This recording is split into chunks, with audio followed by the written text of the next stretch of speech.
ভিন্ন ৰঙৰ আবিৰে ৰঙীন এতিয়া বটদ্ৰৱাৰ দৌল মহোৎসৱ থলী।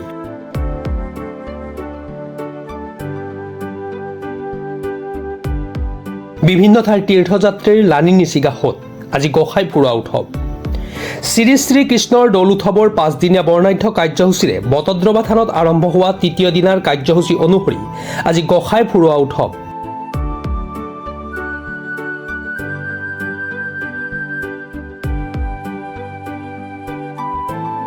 ঋতুৰাজ বসন্তৰ আগমন ঘটাৰ লগে লগে প্ৰকৃতিয়ে যেন নতুন ৰূপ ধাৰণ কৰে।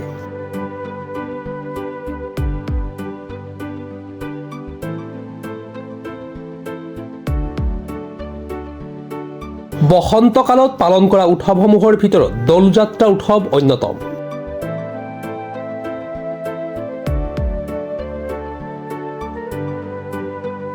জগতগুৰু শ্ৰী শ্ৰী শংকৰদেৱে বটদ্ৰৱাত পোনপ্ৰথমবাৰৰ বাবে দৌল উৎসৱ পাতিছিল। সেই ঐতিহ্যক সৰগত কৰি মহা আড়ম্বৰপূৰ্ণভাৱে প্ৰতি বছৰে দৌল উৎসৱ আৰু ফাকুৱা ফাংগু পূৰ্ণিমা তিথিত পালন কৰা হয়।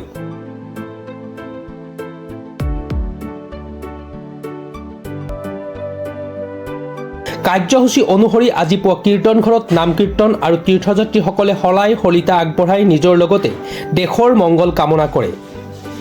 বিয়লি 2:30 বজাত খোল প্ৰসংগৰ মাজেৰে আৰু বিশাল সাংস্কৃতিক শোভাযাত্ৰাৰে গোসাইক ফুৰাই দৌল মন্দিৰলৈ নিয়া হয়। ওলাই যোৱালৈ অধীৰ আগ্ৰহেৰে অপেক্ষা কৰিছে আৰু এইবাৰ গোসাই ফুৰোৱাৰ এই পৰ্বটো আমি এটা আধ্যাত্মিক দিশত আধ্যাত্মিক পৰিৱেশত আমি আৰম্ভ কৰিবলৈ চেষ্টা কৰিছোঁ।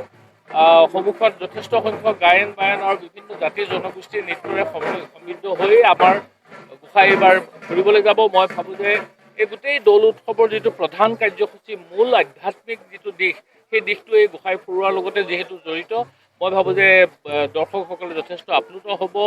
ভক্তি ৰসেৰে সমগ্ৰ বৰদোৱা এই মুহূৰ্তত ধৌত হৈ আছে। আমি আশা কৰিছোঁ যে এই কৃষ্ণ ভক্তি এই গোসাইৰ প্ৰতি থকা ভক্তি আৰু অধিক বৃদ্ধি পাব আৰু এই গোসাই ফুৰোৱা উৎসৱটো এটা আধ্যাত্মিক অধ্যায় হিচাপে বটদ্ৰৱাৰ ইতিহাসত সদায় চিৰস্মৰণীয় হৈ থাকিব। বটদ্ৰৱাৰ পৰা Azharuddin Ahmed report, প্ৰাতঃ time digital.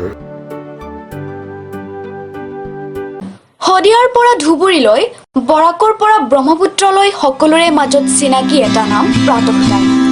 থলুৱা ভাষা, কৃষ্টি আৰু সত্য বাতৰিৰ আধাৰত প্ৰতিষ্ঠিত খবৰ প্ৰাতঃ টাইমৰ প্ৰতিটো বা বাতৰি পুংখানুপুংখভাৱে চাবলৈ Facebook, YouTube, website, Twitter, Instagram আৰু ব্লগাৰ পেজত লাইক আৰু ফ'ল' কৰক।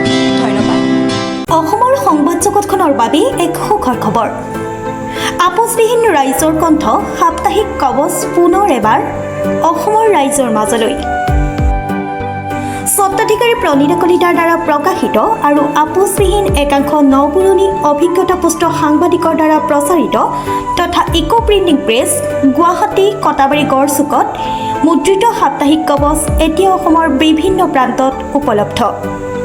আমাৰ ঠিকনা মুখ্য কাৰ্যালয় অসম ফৰেষ্ট স্কুল, হৰি মন্দিৰ পথ, গুৱাহাটী আৰু উপ কাৰ্যালয় Kalita market, Bijoynagar, Kamrup, Assam. Mobile number হৈছে 9435114666 70024728813। আমাৰ ইমেইল আইডি হৈছে kobos2025@gmail.com।